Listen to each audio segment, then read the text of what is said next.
Episode 3. The Redhead Murders, One Killer's Strange Obsession.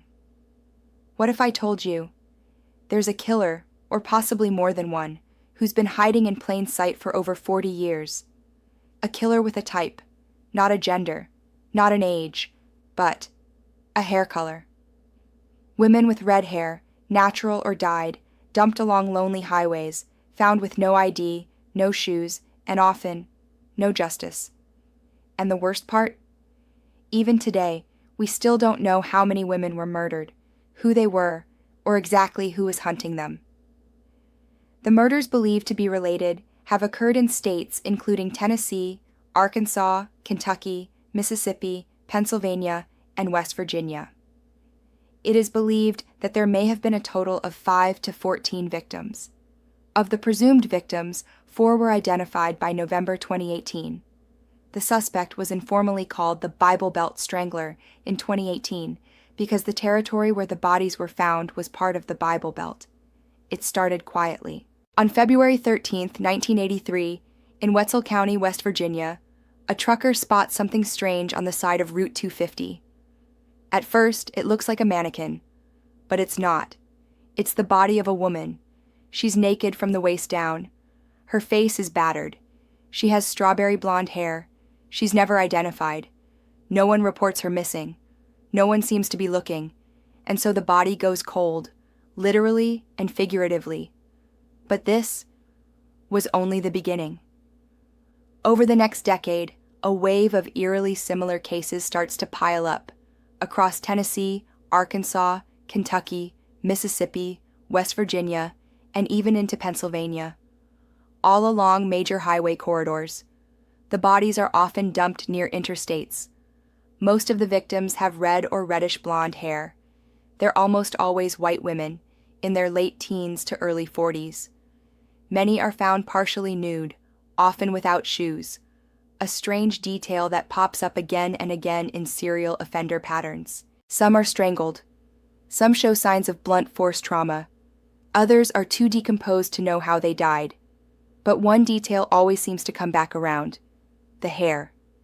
This is where law enforcement starts to whisper a term that's stuck ever since: the Redhead Murders. It is believed that most of the victims remained unidentified due to their estrangement from family members or from not being native to the states in which they were found.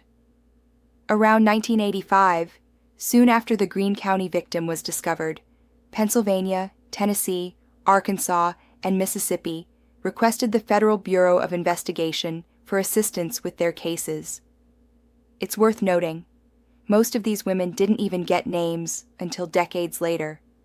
Some still haven't. And back in the 1980s, there was no central database. Different states, different cops, no communication.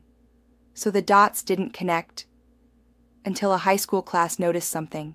In 2018, an Elizabethton, Tennessee teacher, Alex Campbell, offered a sociology class studying these murders. The class potentially identified 3 new victims and developed a profile of the killer.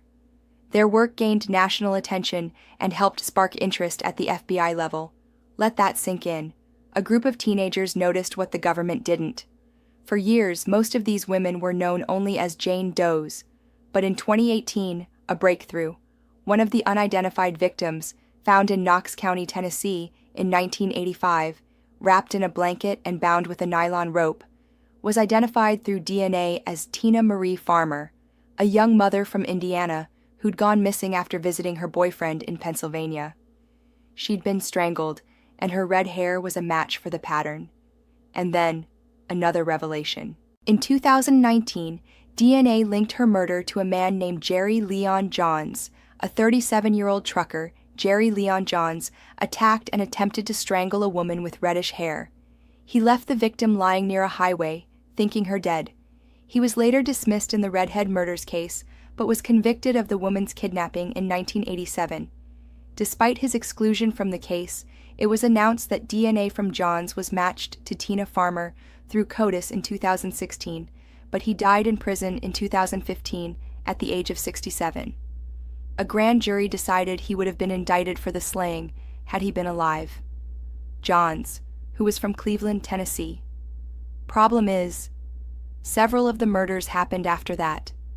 Another suspect, a 32-year-old trucker in Pennsylvania, was questioned after kidnapping and raping a young woman in Indiana. She managed to escape before sustaining further injury. This suspect was also dismissed from the investigation after being questioned by Tennessee police. So, what does that mean? Was Johns just one piece of the puzzle? Were there copycat killers? Or was there something more coordinated happening here? Let's talk about why red hair. Was it sexual obsession? A personal trauma? A symbolic fixation? Some profilers have speculated that red hair may have represented a trigger, a reminder of someone the killer hated or loved. A mother, perhaps. An ex-lover. Others point out something more chilling. Red hair has been fetishized and demonized for centuries. From witch trials to folklore, red-headed women have been seen as other. It's not impossible to imagine a killer with a ritualistic mindset, believing that red hair was a spiritual or symbolic attribute, something that had to be cleansed, punished, or removed from the world. Okay, here's where I go a bit rogue. There's a theory, rarely discussed publicly, that this wasn't the work of just one man, but rather a network. Stay with me. Some victims were found hundreds of miles apart, but showed identical staging patterns. Wrapped in blankets, missing shoes, dumped near rural exits or rest stops, and in some cases, doused in diesel fuel, a trick known to long-haul truckers to mask decomposition and slow identification. Could this have been a group of like-minded individuals, possibly truckers, sharing stories over CB radio, swapping rules of disposal? It sounds like fiction. But so did the smiley face killer theory, until dozens of similar cases surfaced nationwide. Is it possible there was a redhead killer club? Today, several of the victims have been identified thanks to DNA. Groups like the DNA Doe Project and nameless have made incredible progress, but at least 6 of the victims remain unknown. No family, no name, no justice, and the killer, or killers, are likely long dead, or still driving down a highway near you. If you live near one of the dump sites, Cheatham County, Knox County, Wetzel County, and your mother, sister, or aunt disappeared in the 80s or early 90s, you might be holding the missing piece to one of the darkest puzzles in U.S. history. These women weren't forgotten because they were redheads. They were forgotten because they were vulnerable, transient, poor, alone. This killer, or killers, exploited those gaps in society, but every time we say their names, reopen their files, or refuse to let them fade, we close that gap a little more. This has been the Forbidden Files, Echoes and Evidence of the Truth. We'll be back next week with a new file. Until then, watch your back and trust no pattern.